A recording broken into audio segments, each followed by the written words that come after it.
hoş geldiniz arkadaşlar. Hayvan figürlü battaniye yapımı part 3 ile devam ediyoruz. Bu bölümde fare ve deniz yıldızı figürlerinin yapımını anlatacağım size. Ancak başlamadan önce kanalıma ücretsiz abone olur, videomu beğenir, bir de yorum bırakırsanız çok mutlu olurum. Hazırsak haydi başlayalım. Şimdi hemen fare figürüyle başlayalım arkadaşlar. Bunun için öncelikle bir sihirli halka yapacağız. Farenin kulaklarından başlayacağız tabii ki. Şimdi arkadaşlar hep farklı bir sihirli halka göstermiştim size. Bu defa daha kolay bir sihirli halka göstereceğim. Yalnız bu defa sihirli halkamızın içerisine sık iğne değil, ikili trabzan yapacağız. Bakın arkadaşlar. Şöyle bir ipinizi bakın şu şekilde çevirin. Bakın. Şu şekilde bir çevirin. Ardından bakın tığım bana doğru olan taraftan geliyor. Şöyle bir tur dönüyor. Ardından bakın şöyle küçük bir çapraz oluşturdum. Ardından tığımın üzerinden bir ip daha alarak sihirli halkamın içerisine girip bir adet ilmek alıyorum. Bakın tığımın üzerinde 3 adet ilmek oluştu. İlk 2 ilmeği birlikte, sonraki 2 ilmeği yine birlikte çekerek bakın sihirli halkamın içerisine ilk ikili trabzanımı yapmış oldum. Şimdi bu şekilde toplamda 10 adet ikili trabzan yapacağız. Bakın bir adet yaptık. Hemen tığımın üzerine yeniden ip alıyorum. Sihirli halkamın içerisine girerek bir adet ilmek alıyorum ve tığımın üzerinde oluşan 3 adet ilmeği ilk 2 ilmeği birlikte sonraki 2 ilmeği yine birlikte çekerek bakın ikili trabzanımı yapıyorum. Şimdi bu şekilde arkadaşlar toplamda 10 adet ikili trabzan yapalım. Bakın başlangıçtaki şu ikili trabzanımın hemen en başındaki şu boşluğa giriyorum. Hemen bir adet ilmek alıyorum bu noktadan. Bunu tığımdan kaydırıyorum. Bu şekilde birleştirmeyi yapın. Ardından bir adet zincir çekerek örgünüzü kitleyin. Bakın ipimizi de keselim. Şimdi bu şekilde 2 adet kulak yapacağız arkadaşlar. Bakın ben 2 adet kulağımı yaptım. Şimdi hemen gövde için gri renk ipime geçmek istiyorum. Yine aynı şekilde bir sihirli halka yapacağım. Bakın. Nasıl yapmıştık az önce? Bakın şu şekilde. Hiçbir zorluğu yok arkadaşlar. Bakın ipinizin ucunu alın. Şöyle bir çevirin. Alın size bir sihirli halka. Şimdi bunda da yine arkadaşlar sihirli halkamızın içerisine ikili trabzanlar yapacağız. Bakın tekrar gösteriyorum size nasıl yaptığımı. Tığımı kendimden taraftan getiriyorum. Şöyle bir çeviriyorum çok hafif. Ardından ipimin üzerinden bir adet ilmek alıyorum. Sihirli halkama batarak bir adet ilmek burada oluşturuyorum. Bakın tığımın üzerinde 3 adet ilmek oluştu. İlk 2 ilmeği birlikte, sonraki 2 ilmeği yine birlikte çekerek bakın ilk ikili trabzanımı yapıyorum. Şimdi arkadaşlar kulak için sihirli halkamıza 10 adet ikili trabzan yapmıştık. Burada 15 adet ikili trabzan yapacağız. Bakın hemen ikinciyi birlikte yapalım. 3 4. Şimdi arkadaşlar bu şekilde 15 adet ikili trabzan sihirli halkamızın içerisine yapıp geri gelelim. Şimdi bakın arkadaşlar toplamda 15 adet ikili trabzanımı yaptım. Bakın hemen sihirli halkamı artık iyice daraltıyorum. Daraltabildiğim kadar. Hemen başlangıçtaki bakın ikili trabzanımın şu ilk köşesine batıyorum. Ve bakın buradan bir adet ilmek alıyorum. Hemen tığımdaki ipten kaydırarak sıramı birleştiriyorum. Şimdi arkadaşlar bakın dilerseniz buraya bir işaretleyici takabilirsiniz. Başlangıç ve bitiş noktanızı bilebilmek adına. Şimdi bakın hemen ben önce bir sonraki boşluğa geçip bir kaydırmamı yapayım. Ve bakın şuraya bir öncekine yani benim birleştirme yaptığım noktaya bakın şu şekilde bir işaretleyicimi takıyorum. Şimdi bakın bir adet birleştirme yaptıktan sonra bir adet kaydırma yaptım. Bakın 4 adet daha kaydırma yapacağım. Bir adet yapmıştım. Bakın bu benim. Çok pardon arkadaşlar. Şöyle evet bakın bu benim ikinci kaydırmam. Hemen 3 4 ve 5. Bakın arkadaşlar 5 adet kaydırma yaptım. Şimdi kulaklardan herhangi birini alın. Yalnız şimdi istediğiniz noktadan İstediğiniz bir boşluktan birleştirebilirsiniz. Yalnız sadece şuna dikkat edin arkadaşlar. Bakın burası benim örgümün düz kısmı. Bakın şu şekilde düz kısmı, şöyle çevirdiğinizde de ters kısmı. Birleştirmenizi yaparken düz tarafların birbirine denk gelmesine dikkat edin. Bakın sihirli halkamızın ipinin olduğu yer zaten benim örgümün ters kısmıydı. Bakın hemen herhangi bir noktadan tığımı geçirip, bakın şuradaki boşluktan geçelim mesela. Bir adet ilmek alıyorum. Ardından bakın şu şekilde sık iğne yaparak birleştiriyorum. Yalnız alttaki ilmeğim çok gevşek kaldı arkadaşlar. Dolayısıyla şöyle bir tekrar yapmak istiyorum. Bakın herhangi bir boşluktan, herhangi bir ikili trabzanın tepe boşluğundan giriyorum. Bu defa da örgümü ters tutmuşum. Herhangi bir boşluktan girip bakın ilmek alıp sık iğne yapıyorum. Şimdi arkadaşlar kulağın etrafına bakın şu birleştirme yapmış olduğumuz noktaya kadar kaydırma yapacağız. Bakın hemen kaydırmaları şöyle birlikte başlayalım. Bakın sonraki boşluğa giriyorum. Tığımda bekleyen ipten kaydırıyorum. Bu şekilde sonuna kadar kaydırıp geri gelelim arkadaşlar. Bir tur boyunca bakın kaydırmalarımı yaptım. Son boşluğa da kaydırmayı yaptım. Bakın arkadaşlar bir sonraki boşluk benim birleştirme yaptığım boşluk. Buraya artık kaydırma yapmıyorum. Bakın hemen gri renkli motifimin bakın sıradaki, bakın benim birleştirme yaptığım boşluk burası. Hemen sıradaki boşluğa giriyorum ve bir adet kaydırmada bakın buraya yapıyorum. Bu şekilde bakın birinci kulağımızı birleştirdik. Hemen 3 adet daha kaydırma yapalım. Bakın 1 2 ve 3. Bakın 3. kaydırmamızı da yaptık. Ardından diğer kulağı alalım arkadaşlar. Bu kulağı ne yaptıysak aynısını buna da yapacağız. Bakın arkadaşlar, yine örgünün düz yüzeyi lütfen size baksın. Herhangi bir boşluktan girin. Şöyle bir düzelteyim. Evet arkadaşlar bakın. Herhangi bir boşluktan girin. Bir adet ilmek alın. Ardından birleştirmenizi sık iğne şeklinde yapın. Bakın arkadaşlar, birleştirme sık iğne ile yapılıyor. Ardından bakın buna ne yaptıysak aynısını buna da yapacağız. Kulağımızın her bir ikili trabzanın boşluğuna girip bir adet kaydırma yaparak kulağın etrafında bakın bu şekilde bir tur döneceğiz. Tamamlayıp geri gelelim arkadaşlar. Kaydırmaya, daha doğrusu birleştirme yaptığım boşluğa geri geldim. Bakın bu boşluğa batmıyorum. Bu boşluktan önceki, bakın şöyle göstereyim size. Burası benim birleştirme yaptığım boşluk. En son bakın bir önceki boşluğa da kaydırmamı yaptım. Şimdi artık buraya dokunmuyorum.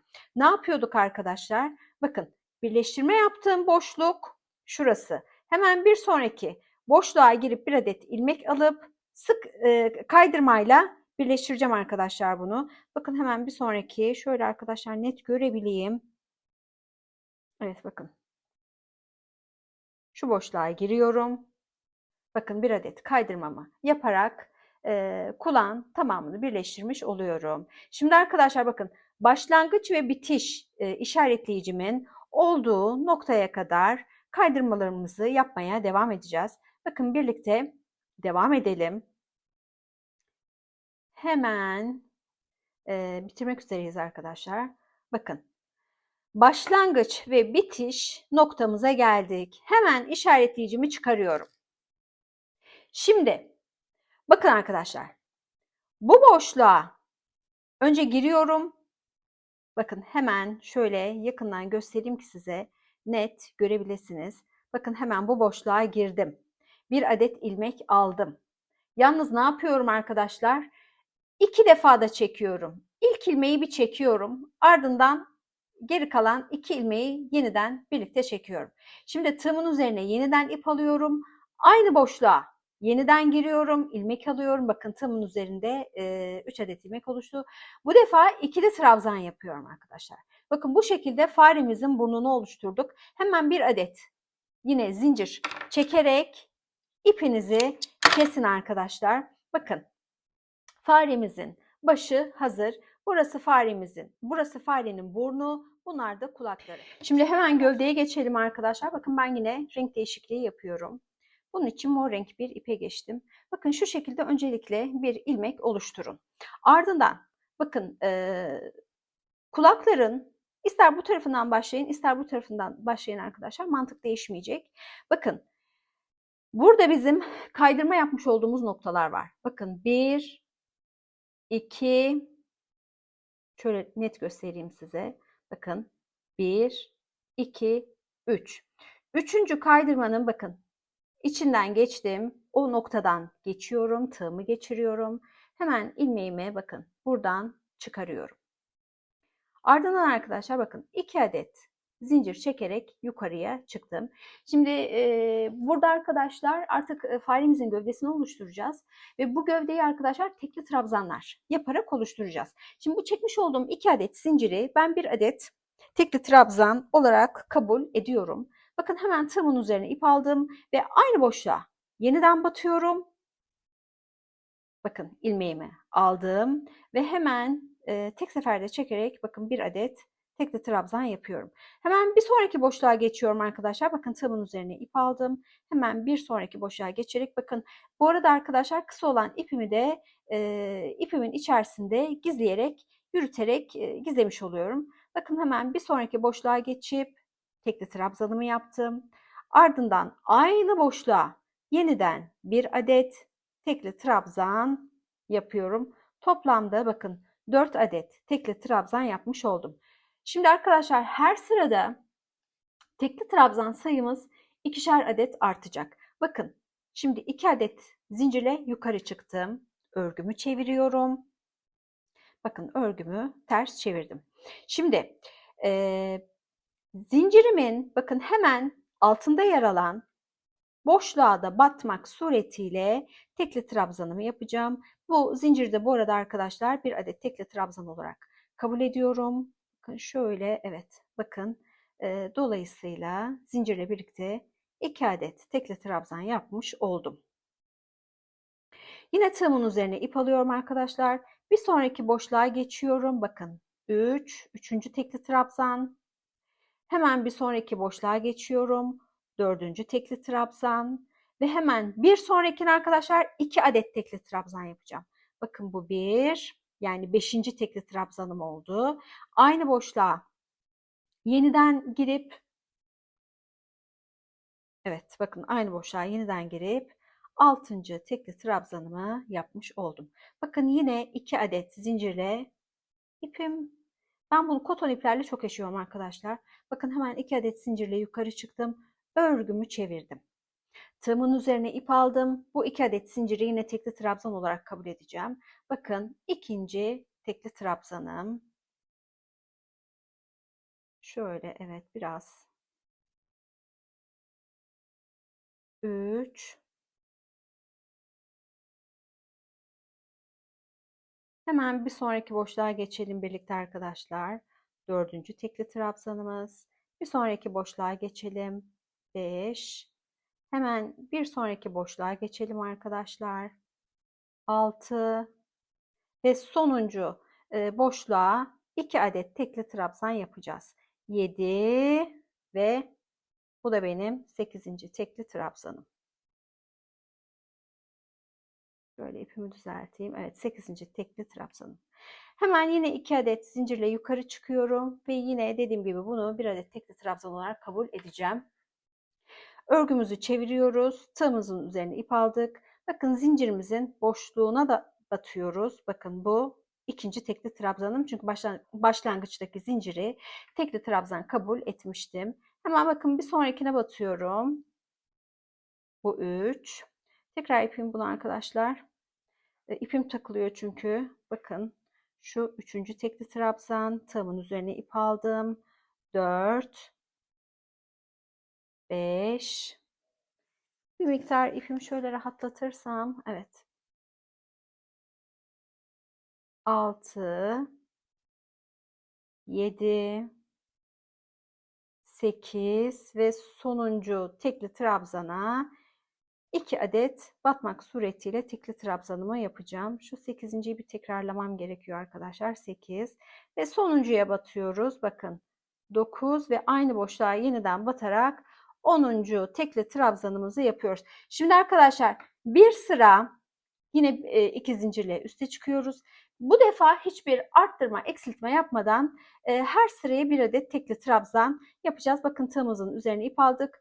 Bu defa ilk tekli trabzanın dibine batmayacağım. Hemen sıradaki tekli trabzanın boşluğuna batacağım. Arkadaşlar maalesef ben koton iplerle bunu çok sık yaşıyorum.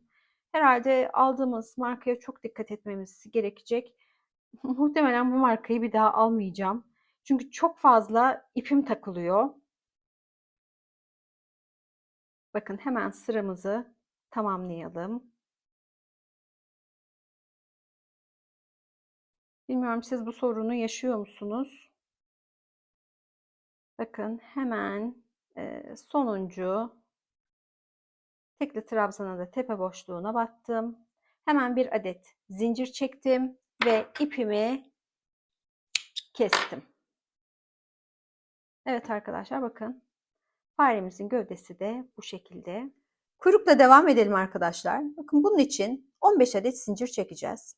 Bakın ilk kilit zincirimi oluşturdum. Bunu 15 adet zincirime dahil etmiyorum. Hemen saymaya başlıyorum şimdi. 1, 2, 3, 4, 5, 6, 7, 8, 9, 10, 11, 12, 13, 14 ve 15. Şimdi arkadaşlar bakın. Farenin burnunun tam çapraz yönüne tığımızı geçireceğiz ve kuyruğu buraya bakın bir adet ilmek aldım buradan. Aldığım ilmeği tığımda bekleyen ilmekten kaydırarak kuyruğu fareyi birleştirdim. Şimdi bakın arkadaşlar bu sırada öncelikle şunu söyleyeyim size. Bakın şuradaki boşluklara batmayacağız. Bakın zinciriniz, örneğinizi, motifinizi çevirdiğiniz zaman bakın burada başak görünümlü zincirler var. Şimdi bu zincirlerin bakın şu şekilde arka kanatlarına batacağız ama bakın kanatların devamında şurada hemen altında ip var. Bakın şu şekilde göstereyim size. Bu ikisine batarsanız boşluk oluşmaz. Ama tabii ki şu tek başına ipe de yani şu arka kanada batmanızda, tek başına batmanızda bir sıkıntı doğurmaz. Sadece şu alttaki iple birlikte alırsanız eğer ilmeklerinizi bu şekilde boşluk oluşmaz. Bakın hemen ilk boşluğa kaydırmamı yapmıştım. Ardından bakın bir sonraki boşluğa geçeceğim. Tığımın üzerine ip alıyorum. Hemen bir sonraki boşluğa geçiyorum. Bakın bir adet tekli trabzan yapıyorum. Şöyle yeniden yapayım arkadaşlar. İlk ilmeğimi biraz sıkı tuttum çünkü. Bakın hemen sıradaki boşluğa giriyorum ve bir adet tekli trabzanımı yapıyorum. Ardından arkadaşlar sıradaki 2 adet zincirin içerisine girip her birine birer adet ikili trabzan yapacağım. Bakın bir sonraki boşluğa geçtim. Bir adet ikili trabzan yaptım. Yeniden tığımın üzerine ip aldım. Bakın arkadaşlar bir sonraki boşluğa geçtim. Bakın arka kanatlara çalışıyorum. Yine ikili trabzanımı yapıyorum. Şimdi bakın bu defa üçlü trabzan yapacağız. Tığımızın üzerine küçük bir üçlü trabzan yapacağız arkadaşlar. Onun için bir kere ilmek alın. Bakın hemen yine arka kanada batıyorum. Sonraki boşluğa geçtim tabii ki. Bakın ilk önce birinci ilmeği tek başına çektim. Ardından sıradaki iki ilmeği birlikte çektim. Ardından son kalan iki ilmeği birlikte çekerek üçlü trabzanımı yaptım. Bakın hemen sıradaki boşluğa bir adet ikili trabzan yapıyorum. Ardından arkadaşlar sıradaki iki boşluğa birer adet tekli trabzan yapıyoruz. Bakın sonraki boşluğa geçtim. Bir adet tekli trabzan yaptım. Yeniden tığımın üzerine ip aldım. Bakın bir sonraki boşluğa geçtim. Bir adet daha tekli trabzan yaptım. Bakın bir sonrakine geçip bir adet sık iğne yapıyorum. Ardından bakın son boşluğa geçiyorum. Buraya giriyorum. Bir adet ilmek alıp tığımda bekleyen ipten kaydırıyorum. Şimdi ayaklarını yapacağız arkadaşlar. Dolayısıyla bakın 4 adet zincir çekelim. 2, 3, 4. Zincirinizi çevirin. Bakın şu şekilde çektik zincirimizi. Örneğinizi şöyle bir çevirin arkadaşlar. Şimdi ilk zinciri atlayacağız. Geri kalan 3 zincirin içerisine teker teker sık iğne yapacağız. Her birine birer adet sık iğne yapacağız. Bakın bu birinci sık iğnemiz. Bir sonrakine geçiyorum arkadaşlar. Bakın bu ikinci sık iğne. Hemen bir sonrakine geçiyorum arkadaşlar. Bakın bu üçüncü sık iğne. Ardından bakın bir zincir çekin. Sonuncuya, son zincire bir adet daha sık iğnenizi yapın. Ardından arkadaşlar bakın şurası bizim en son şu gövde bölümünde yapmış olduğumuz kaydırma noktası. Buraya girin. Yeniden bir adet ilmek alın ve tığınızda bekleyen ipten kaydırarak bakın şu şekilde ayağı tamamlayın. Hemen bir adet zincir çekin arkadaşlar. Ardından bakın ipinizi kesebilirsiniz. Bakın kuyruk ve ayak şeklimiz de bu şekilde oldu. Şimdi arkadaşlar yine kolları gri renkli ipimizle yapmaya devam edeceğiz. Bakın hemen bunun için öncelikle 8 adet bir zincir çekelim. Yalnız bir miktar şu başlangıçtaki ipimizi uzun tutalım arkadaşlar. Çünkü figüre bağlayacağız. Bakın ilk zincirimizi çektik. Bunu 8 adet ilmeğime dahil etmiyorum. Bakın hemen 1, 2, 3, 4, 5, 6, 7, 8 adet zincir çektim. Bakın arkadaşlar 3 adet zincir atlayıp dördüncüye batacağım. Bakın 1, 2, 3 zincir atladım. Şu dördüncünün içerisine hemen giriyorum ve tığımdaki ipten kaydırıyorum. Hemen yine 3 adet zincir çektim. Aynı boşluğa yeniden giriyorum arkadaşlar. Tığımda bekleyen ipten kaydırıyorum. Bakın bu şekilde fare figürünün ellerini oluşturuyoruz. Bakın hemen 3 adet daha zincir çekelim ve yine aynı boşluğa girip bakın aynı boşluğa yeniden giriyorum ve tığımdaki ipten kaydırıyorum. Şimdi arkadaşlar bakın zincirimizde 4 adet zincir kaldı. Bunları hemen her birine birer adet sık iğne yapalım. 1, 2, 3 ve de şöyle dördüncü sık iğneye giremedim arkadaşlar. Burası çok sıkı olmuş çünkü. Evet bakın dördüncü sık iğnem. Hemen buraya da battım. Bir adet zincir çektim. Ardından şöyle bir miktar ipimi sıkıştırayım. Şöyle makasımızı alıp kestik. Bakın elimizde bu şekilde hazır. Şimdi arkadaşlar uygun gördüğünüz herhangi bir yere bakın şu el şeklini takabilirsiniz. Bunun için bakın arkadaşlar ben şu şekilde takacağım. Şöyle şu yüzeyini mi kullansak, bu yüzeyini mi kullansak şöyle daha iyi gibi. Şimdi bakın arkadaşlar bir ipi bakın şuradan geçireceğim. Şöyle yapayım ya. Evet bir ipi bakın şu noktadan geçireceğim mesela. Bakın şuradan tığımı geçireyim, ipimi alayım, geri çekeyim. Şimdi diğer parçayı da bakın şuradan geçireyim. Şöyle şuradan tığımı çıkarayım, ipi alıp geri çekeyim. Şimdi bakın kolu ben şu şekilde yerleştirdim ve bu iki ipi hemen arkada birbirine bağlayarak sabitliyorum. Bakın 2 adet güzel sıkı bir düğüm attım. Hatta bir tane daha atalım. Arkadaşlar hemen ipimizi ardından şöyle hiç yürütmeden kesebiliriz. Zaten bu yüzey kare motifimizin içerisinde kalacağı için görünmeyecek. Şimdi hemen burun yapımına geçmek istiyorum arkadaşlar. Bakın burun için siyah ipimizi şöyle bir yün iğnesine geçirdik. Şimdi iki ucunu birleştiriyorum arkadaşlar. 2 kat yapacağım. Bakın şu şekilde de bir düğüm yapıyorum. Pardon arkadaşlar burun dedim. Gözü yapıyoruz. Yanlış söyledim. Şimdi bakın. Şu gösterebiliyorum değil mi? Figürün bakın şu ortasında bir boşluk var. Bakın hemen buradan bir noktadan iğnemizi bir geçirelim öncelikle. Bakın iğnemizi geçirdik. Şimdi bakın. Ardından tam karşı yönden yine iğnenizi geçirin. Ama tam arkaya çıkmayın arkadaşlar. Bakın şu şekilde bir aradan iğnenizi geçirin. Tam çekmiyorsunuz. Bakın şöyle bir parmak boyu kadar boşluk kalsın. Ardından bakın şöyle 1, 2, 3 kere iğnemi bu boşluktan doladım. Ardından bakın şimdi çekerek gözümüzü yapacağız. Bir göz oluşturacağız. Bakın. Şöyle bir göz oluşturduk.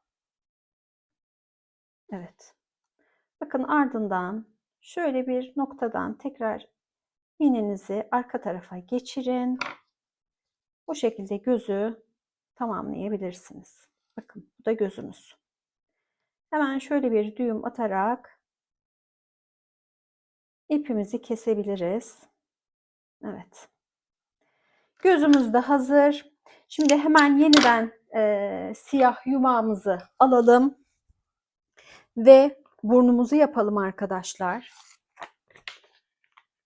Evet. Şimdi burun için arkadaşlar bakın öncelikle şu şekilde bir ilmek oluşturun. Çok sıkmayın arkadaşlar. Bu ilmeği bakın burnun şu uç noktasından tığınızı geçirin ve bu ilmeği bu noktadan çıkarın. Ardından bakın bir adet zincir çekin ve tığınızın üzerine ip alarak aynı boşluğa bir adet tekli trabzan yapın.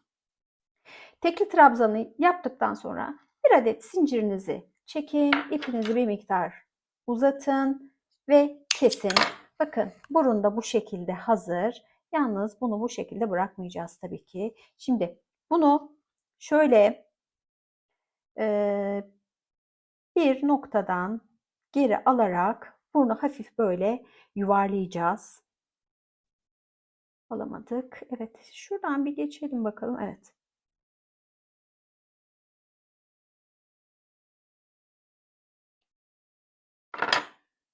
Bakın şöyle bir geri aldık burnu. Elinizle de düzeltin arkadaşlar.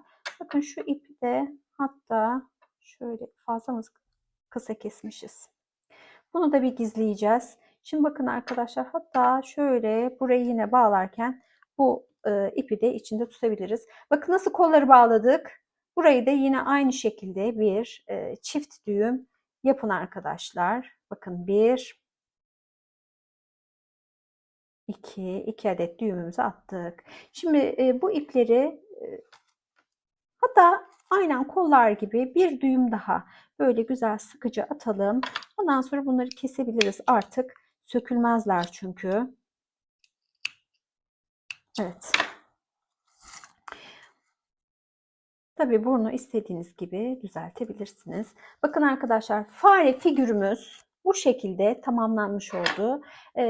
Bu figürlerin her birini tek tek kara motiflerimizin üzerine dikeceğiz.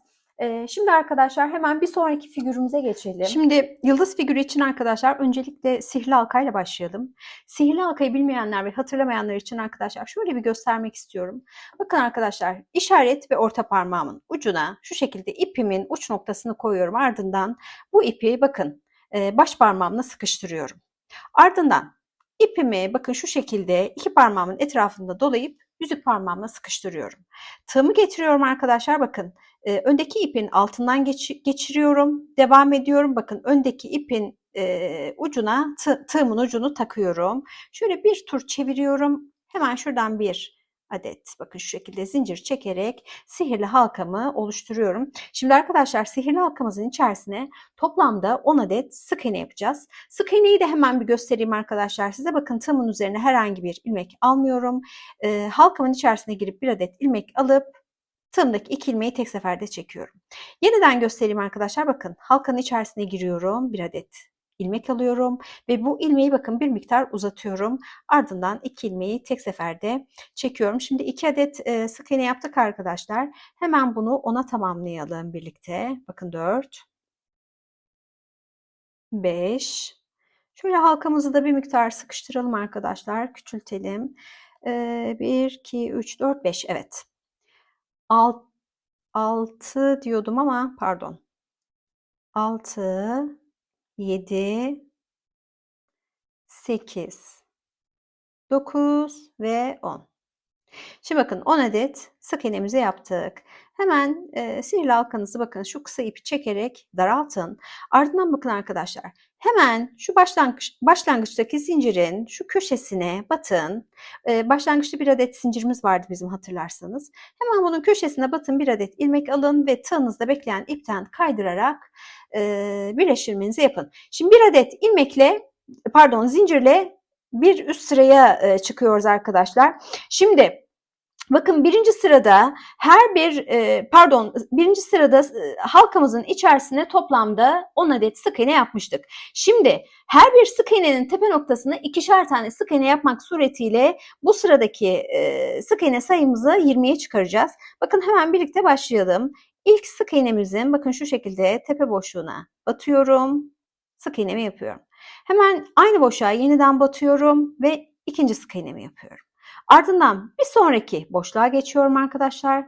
Bakın buraya da yine 2 adet sık iğnemi yapıyorum. Hemen üçüncüye geçelim. Yine 2 adet sık iğnemizi yapalım. Arkadaşlar bu şekilde sıra sonuna kadar devam edelim. Şimdi bakın arkadaşlar ikinci sırayı da tamamladık. Hemen ilk sıra başında yapmış olduğumuz bakın şu şekilde sık iğnenin tepe boşluğuna giriyorum. Bir adet ilmek alıyorum ve tığımda bekleyen ipten kaydırıyorum. Şimdi bakın arkadaşlar bu sıranın sonunda 20 adet sık iğne elde etmiş olduk. Şimdi bakın deniz yıldızımızın ayaklarını yapacağız, bacaklarını yapacağız şimdi. Bakın bunun için öncelikle 8 adet zincirimizi çekelim. Bakın 1, 2, 3, 4, 5, 6, 7, 8. Şimdi bakın arkadaşlar zincirimin bir bu şekilde düz tarafı var.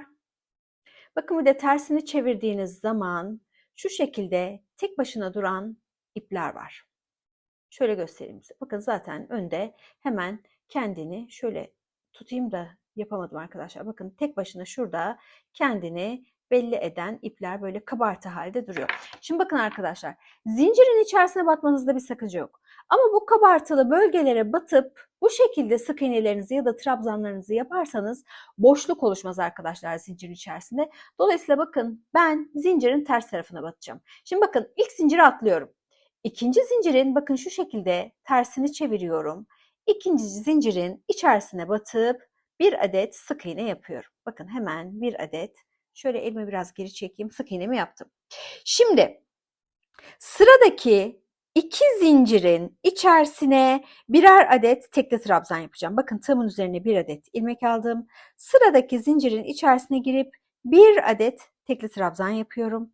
Yeniden tığımın üzerine ip aldım ve bir sonraki zincirin içerisine girerek bakın bir adet tekli trabzan da buraya yapıyorum. Şimdi sıradaki 2 zincirin içerisine de birer adet ikili trabzan yapacağız. Bakın tığımın üzerine ip aldım. Hemen sıradaki ipin içerisine giriyorum arkadaşlar.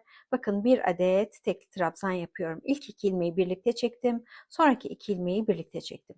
Yeniden tığımın üzerine ip aldım. Bakın bir sonraki boşluğun, zincirin tersinde bulunan ipin içerisine giriyorum. Bakın tığımın üzerinde 3 adet ilmek var. İlk 2 ilmeği birlikte, sonraki 2 ilmeği yine birlikte çekerek yine ikili trabzanımı yapıyorum. Şimdi arkadaşlar 2 adet zincirim kaldı. Bunların her birine birer adet üçlü trabzan yapacağız. Yalnız tığımızın üzerine bir kere ip alarak üçlü trabzan yapacağız. Çok büyük bir trabzan yapmayacağız. Bakın hemen sıradaki zincirin içerisine giriyorum. Şöyle giremedim arkadaşlar. Şöyle evet. Bir adet ilmek aldım. Bakın tığımın üzerinde 3 adet ilmek var. İlk önce birinci ilmeği tek başına çekiyorum. Ardından sıradaki 2 ilmeği birlikte çekiyorum. Ardından son kalan 2 ilmeği birlikte çekerek küçük bir üçlü trabzan elde etmiş oluyorum. Bakın 7'den tığımın üzerine bir kere ip aldım. Bakın hemen sıradaki zincirimin içerisine girdim. Bir adet ilmek aldım.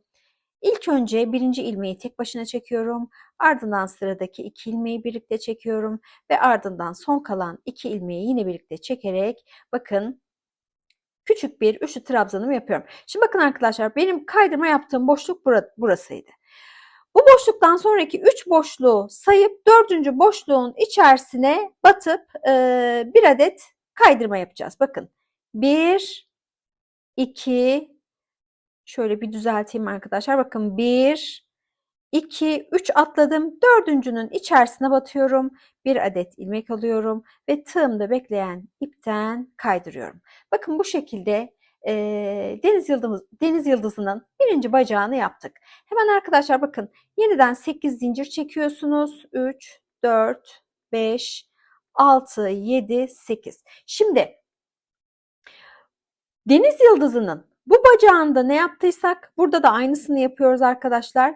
Bakın kaydırmanızı trabzanlarınızı sık iğnelerinizi yaptıktan sonra yine unutmayın burada 3 adet boşluk atlayın. 4. boşluğa girip bir adet kaydırma yapın. Ardından arkadaşlar yeniden 8 adet zincir çekin ve bir sonraki bacağa geçin. Bu şekilde arkadaşlar toplamda 5 adet bacak elde edeceğiz. Şimdi bakın arkadaşlar, yıldızımızın bakın sivri kenarını da sivri ucunu da yaptık. Ne yapıyorduk arkadaşlar? En son burayı birlikte yapmamız gerekiyor. Bakın burası benim en son batmış olduğum nokta. Hemen buradan itibaren bakın 1, 2, 3 tane sık iğnenin tepe noktasına atlıyorum. Dördüncünün içerisine batıp bir adet ilmek alıyorum. Yalnız bakın kapamayı yapmıyorum. Çünkü renk değişikliği yapacağım. Şimdi bakın kapamayı, renk değişikliği yapacağınız zaman arkadaşlar kapamayı hangi renge geçecekseniz o renkle yapın. Bakın kapamamı yaptım. Hemen diğer ipimi artık onunla işim bitti. Hemen bir kesip kaldırmak istiyorum. Evet bakın bu iplerimin ucunu da bakın şu şekilde birbirine bağlayarak sökülmesini engelleyeceğim. Evet. Şimdi arkadaşlar bakın. Az önce birleştirme yaptığım yani kaydırma yaptığım noktaya şimdi bir adet uzunca bir sık iğne yapacağım. Nasıl? Bakın. Şöyle yine kameranın dışına taşmayayım. Bakın aynı boşluğa az önce kaydırma yaptığım boşluğa hemen tekrar giriyorum. Bakın şu şekilde ilmeğimi iyice uzatıyorum. Ardından bir adet sık iğne yapıyorum. Şimdi yıldızımızın kenarlarını komple bu beyaz ipimizle bir çerçeveleyeceğiz arkadaşlar. Bakın bu aşamada ipimi de bu kısa iplerimi de yürüterek gizlemiş olacağım. Bakın ilk yapmış olduğum şurada bir üçlü trabzanım var. Hemen bunun bakın arkadaşlar şuradaki boşluklara gireceğim. Bakın şurada göstereyim. Şuradaki boşluklara gireceğim. Hemen buraya bir adet sık iğnemi yapıyorum. Bakın bu benim birinci sık iğnem. Buraya toplamda şu zirve noktasına gelene kadar 7 adet sık iğne yapacağım. Şöyle bir saniye arkadaşlar yeniden yapayım. İplerim de evet. Bakın bu benim birinci sık iğnem. Hemen bir sonrakine geçiyorum arkadaşlar. Bakın ikinci sık iğnem. Hemen bir sonraki boşluğa geçiyorum. Bakın bu üçüncü. Hemen bir sonrakine geçiyorum. 4. Burası 5. Şöyle yeterince gizledik arkadaşlar. Şunları önce bir keselim. Kaldıralım. Şöyle bir. Evet. Bakın 6 ve bakın burası 7. Şimdi bu tepe noktasında bakın arkadaşlar şurada şu noktada bir boşluğumuz var. Buraya 3 adet sık iğne yapıyoruz. Aynı boşluğun içerisine bakın. 1, aynı boşluğa 2. ve aynı boşluğa 3. Şimdi yıldızımızın bakın diğer tarafına sık iğnelerimizi yaparak devam ediyoruz. Diğer tarafa 7 yapmıştık. Buraya da yine 7 yapacağız. Bakın 2, 3, 4. Şu ilmeğim gevşek oldu. Evet. 5, 6 ve bakın bu da 7. Şimdi bakın arkadaşlar. Şurada benim bir adet kaydırma yapmış olduğum nokta var. Şurada yaptığım gibi buraya ipimi uzatarak uzunca bir sık iğne yapacağım. Bakın ipimi iyice uzattım ve buraya uzunca bir sık iğne yaptım. Şimdi arkadaşlar bakın. Bu uca ne yaptıysak diğer uçlarına da aynısını yapalım. Yani beyaz ipimizle komple yıldızımızın bütün kenarlarını sık iğneyle bir geçelim. Yalnız şurayı unutmayın arkadaşlar. Bakın burada bizim şurada 2 adet üçlü trabzanımız, 2 adet ikili trabzanımız, 2 adet tekli trabzanımız, 1 adet sık iğnemiz vardı. Yani toplamda 7 sıramız var. Buraya 7 adet sık iğnenizi yapıyorsunuz. Zirveye geldiğinizde bakın zirvede şurada bir ipimiz var, boşluğumuz var. Bu boşluğa 3 adet yapıyorsunuz. Bu sefer diğer kenara dönüyorsunuz. Bunu unutmayın lütfen. Şimdi tüm kenarları bu şekilde sık iğneyle bir dolaşıp geri gelelim. Şimdi bakın arkadaşlar. Beyaz ipimizle bir sıra yıldızımızın etrafına sık iğnelerimizi yaptık. Bakın son boşluğumuza da yine sık iğnemizi yaptık. Bakın şuradaki bizim başlangıçta yapmış olduğumuz uzun sık iğne. Hemen buraya geliyoruz. Bakın bu boşluğa girin, bir adet kaydırma yapın. Ardından bakın yıldızın sivri uçlarının başlangıcı olan bakın şu 3 adet trabzanın birincisinin hemen bakın bunun da tepesine girip bir adet kaydırmamı yine yaptım. Şimdi arkadaşlar geri kalan 6 taneye sık iğne yapıyorum. Bakın 1, 2, 3, 4, 5 ve 6.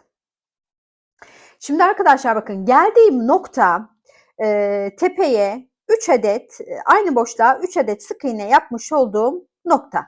Şimdi bu 3 sık iğnenin her birinin boşluğuna 2'şer adet sık iğne yapıyorum. Bakın bir aynı boşluğa ikinciyi yapıyorum. Bir sonrakine geçiyorum. Bakın bu birinci sık iğne aynı boşluğa ikinci sık iğnemi de yapıyorum. Hemen bir sonrakine geçiyorum. Bakın bu benim birinci sık iğnem aynı boşluğa. Hemen yine aynı boşluğa ikinci sık iğnemizi de yapalım. Şimdi yine geri kalan 6 taneyi sık iğnemizi yapalım hemen. Bakın 1, 2, bir önceki sırada 7 adetti arkadaşlar. Bakın bu son üçlü trabzanın olduğu noktaya kadar sık iğnemizi yapalım. İkinciyi yaptık. Bakın üçüncüyü yaptık. 4, kaydırmayayım da elim arkadaşlar. 5 ve 6. Şimdi arkadaşlar bakın 7. boşluk şuradaki 7. boşluk benim bu şu en alt sırada yapmış olduğum üçlü trabzanın boşluğu. Diğer boşluk bakın şu yani yanındaki boşluk şu uzun ilmekli sık iğnenin boşluğu. Şimdi uzun ilmekli sık iğnenin boşluğunu atlayacağım. Bakın. Bu yıldızın sonuncu üçlü trabzanının şu boşluğuna girdim. Bir adet ilmek aldım. Hemen bir sonraki yıldızın bakın şu en alttaki üçlü trabzanının boşluğuna gireceğim. Bakın şu ortadaki uzun sık iğneyi atlıyorum. Ortadaki sık iğnenin boşluğu bu. Hemen buraya giriyorum. Yine buradan da bir ilmek alıyorum. Bakın tığımın üzerinde 3 adet ilmek oluştu. Bunu tek seferde çekiyorum. Şimdi ardından bir tane daha birlikte yapalım arkadaşlar. Bakın 6 adet yine sık iğne yapıyorum. Böylelikle tepe noktasındaki aynı boşluğa yapmış olduğum 3 adet sık iğnenin olduğu boşluğa geleceğim. Bu üçüncüydü. Şu an dördüncüyü yaptım. 5 ve 6. Şimdi yine tepedeki 3 adet sık iğnenin olduğu yere geldim. Aynı boşluğa yapmış olduğum sık iğneler bunlar. Bakın birinciyi yaptım. Hemen bir adet daha yaparak bakın aynı boşluğa 2 adet sık iğnemi yapmış oldum. Hemen bir sonrakine geçiyorum arkadaşlar. Bakın 1, 2. Buraya da 2 adet sık iğnemizi yaptık. Hemen yine bir sonrakine geçiyorum. Bakın 1, aynı boşluğa 2. 2 adet sık iğnemi yaptım. Şimdi yine 6 adet sık iğnemizi yapalım. Bakın 1, 2, 3, 4, 5 ve 6.